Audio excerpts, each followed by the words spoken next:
Sinagot ng Malacanang ang mga bagong banat ni Vice President Sara Duterte kabilang ng pagtawag niya sa Pangulo na scammer. Live mula sa TV5 Media Center, nangunguna sa balita si News 5 Palace Correspondent Maricel Halili. Maricel, anong sagot dito ng palasyo? Jiggy, inalmahan yan ng Malacanang. Dahil bukod dyan sa pagtatawag kay Pangulong Bongbong Marcos na budol ni Vice President Sara Duterte, kinwestiyon din ni VP Sara kung bakit umabot ng 16 trillion pesos ang utang ng Pilipinas. Gayong wala naman daw nararamdaman ng taong bayan na anumang proyekto. Pero ang sagot dyan ni Palace Press Officer Undersecretary Claire Castro, itingnan din natin kung ano yung nangyari ng mga nakalipas na administrasyon. Itong 16 trillion pesos daw na utang ng Pilipinas ay mula pa nung nakalipos na administrasyon. At nung daw time ng Duterte administration, umaabot na ng higit 12 trillion pesos ang utang ng Pilipinas. Kung tutuusin daw, tumaas pa raw ito ng 115% nung administrasyon pa lamang na yon. Ang hirit pa ni Yuse Castro mahirap talagang magpaliwanag sa mga nagbubulag-bulagan. Ika nga niya, ang hindi raw marunong tumingin sa pinanggalingan, hindi raw talaga malalaman ang katotohanan. Narito ang pahayag ni Yuse Castro. Budol? Talaga?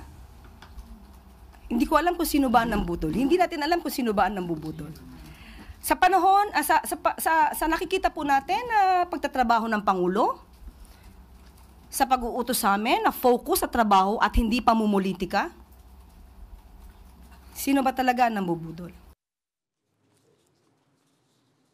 At Maricel, ano naman ang naging reaksyon ng palasyo sa sinabi ni VP Sara na dismayado siya sa performance ng Pangulo?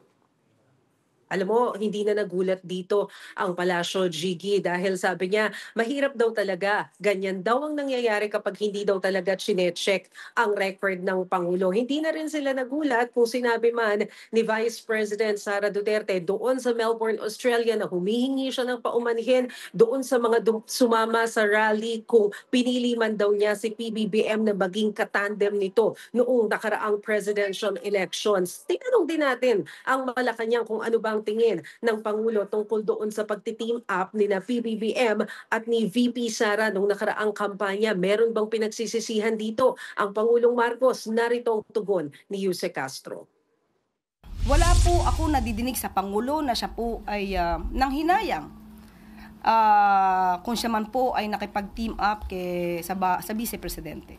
Kung may nagsisisi man na sa kanya ay maka-team up siya,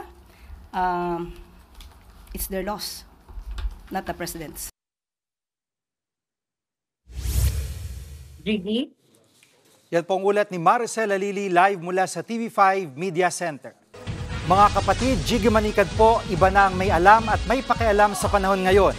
Para sa konkreto, kumpleto at komprehensibong balitaan sa Frontline, mag-follow at mag-subscribe sa social media pages ng News 5.